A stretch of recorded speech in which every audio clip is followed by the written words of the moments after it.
The most anticipated event of the year, Mar Turn 60, is happening on the 11th of October.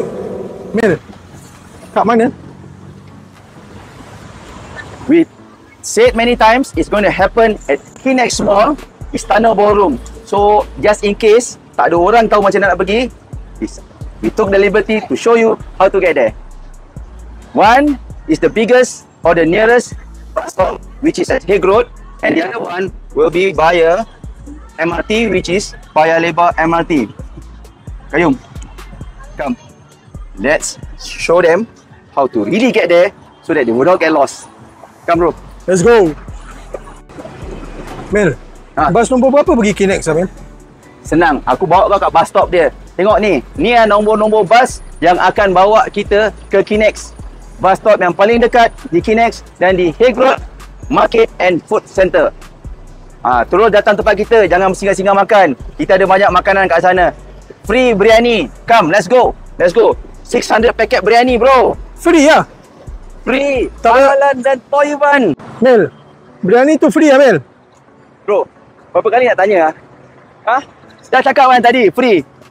Perangai AMTS jangan bawa kat sini. Ini adalah event lain. Oh, dah lain? AMTS habis lah? AMTS malam dah habis. Alamak, okay. Dah jalan, jom. Okay, so after crossing the road, then you will meet. Alamak, tak habis-habis muka dia ni. Mel, kau tak tahu nak balik? Kau cubalah getkan aku. You will never be successful. Anyway, here we are. Kinex Mall, where the 60th anniversary of Mar will be celebrated. Jom.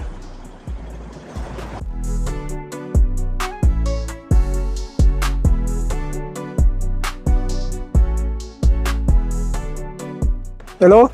Mel? Oh, Mel. Aku dah sampai kat Kinex ni, Mel. Kau tunggu kat jap. mana ni? Dekat apa kau? Aku dah dekat tingkat 3 ni. Tengok belakang aku. Alamak kau ni. Tunggulah sekejap. Aku pusing-pusing cari. Sana, 1 and 2. 11 Oktober, bermula jam 10 pagi. Datang ke Kinex Mall, The Istana Ballroom, di lantai 3, Ballroom 1 dan 2. Jangan pergi Ballroom 3 dengan 4 pasal sana orang kahwin. Yang kita punya 1 and 2, see you 11 Oktober.